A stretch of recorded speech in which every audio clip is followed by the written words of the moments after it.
This is an overview of the CertainTeed Smart Coat 3-coursing detailing on the liquid applied roof restoration systems. Basically, this is where we need to reinforce and detail prior to coating after the deck has been deemed sound, clean, and dry. All the corrections have been made, it's been power washed, and it's ready to start application of product. So what we have here are many of the tools that we'll be using: scissors, a knife, rollers, and or brushes, gloved hand. I'm not going to demonstrate that today, but we can certainly train applicators if they want to do that. We can show them all the methods, and then they can decide which is the most proficient for them to do this detailing. And that's about it. We have 4-inch wide fabric, and this is a 12-inch wide fabric. This will not be used very often. This is what our go-to is going to be, 4 and 6-inch. So, and then these are the conditions here. We have a seam and a penetration. There are also curb corners and transitions and drain bowls and scuppers and many other details that need to be addressed, but we're going to show you the two today. And we can apply fabric and mastic, the 300 non-fibered acrylic mastic, or the fibered acrylic mastic can be applied by as a standalone when there's little movement, but when there's potential for a lot of movement, or there's known movement on a crack or a seam that's weak, we're going to do the fabric along with the mastic. So there's also the 350 silicone mastic, and that can be, again, standalone, but on large movement we're going to incorporate it in the fabric as well. So I'm going to demonstrate this simply. Where I find penetrations are weak is usually at the top of where the asphalt terminates, that starts to pull away, and then around the base, if it's cracked and things, we're going to put fabric in it, or if it's pretty sound, we can go ahead and encapsulate it in the mastic. So here we have silicone mastic and acrylic mastic. And what we're going to do here firstly is we can either take a brush, and I'm going to kind of demonstrate again at this termination. I want to apply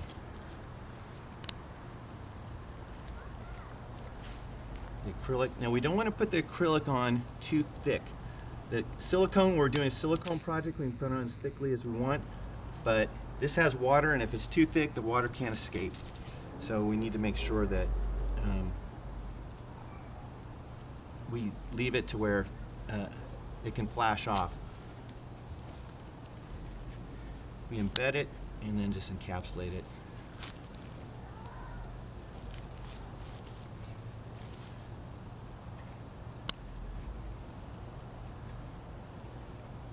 And we can do the same thing around the base.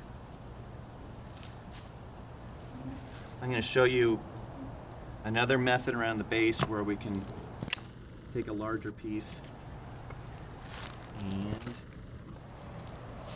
lay it into place, cut around the penetration itself.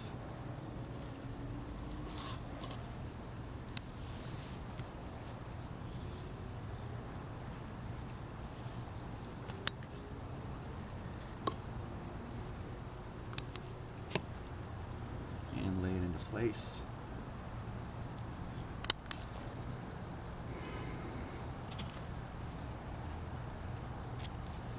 You're going to want to make sure you set it completely in the mastic so we don't have any voids. So, working in a small area like this obviously is a little bit more challenging because this is just a mock-up. It's a little easier on a roof where you have more room. And then once again, we'll just encapsulate fabric. To be honest with you, generally you're not going to do this. I really like to use a 4-inch, it's just easier. But there are some cases where this method works well if you have a flashing or something like that you want to work around.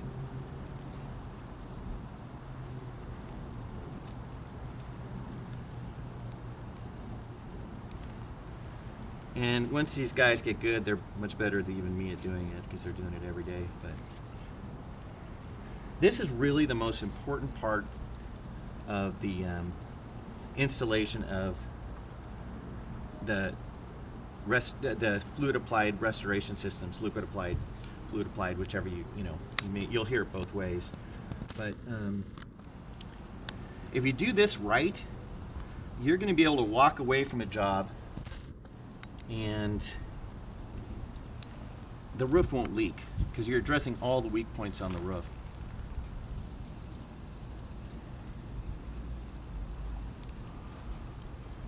Okay, now we have a seam. We're going to do this seam here.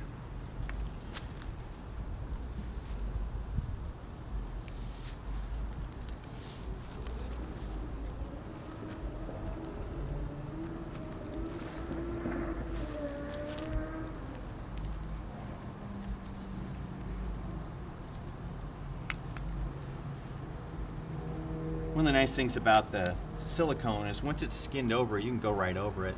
With the acrylic, you definitely want it to flash off, because otherwise, again, trap moisture. If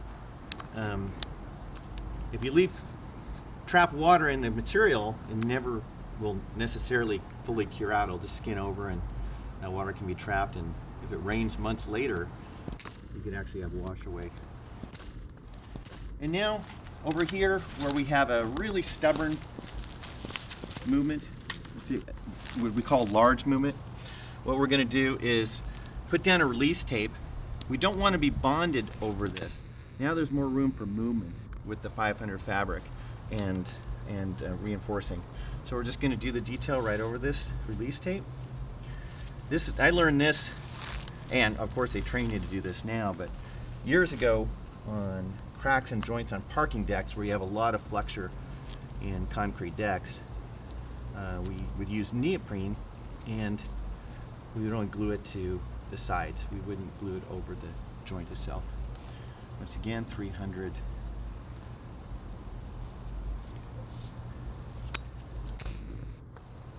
fabric, and then we're going to embed this in.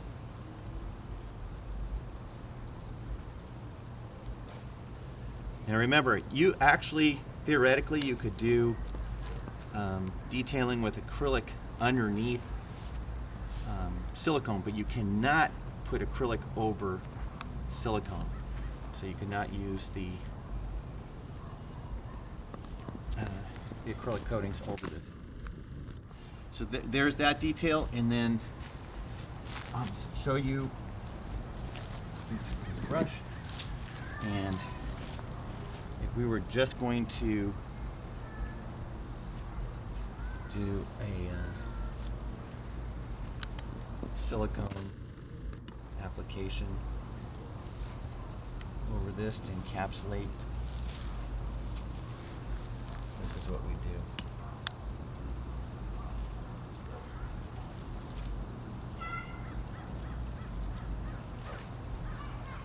Once again, once it's encapsulated, it's not going to shrink or deteriorate. It protects it.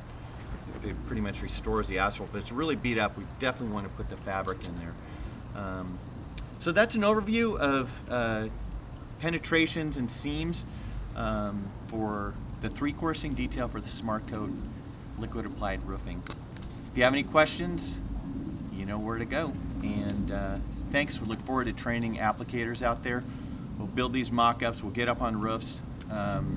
We'll do whatever it takes in order to make sure they're equipped to have successful installations. Thank you so much.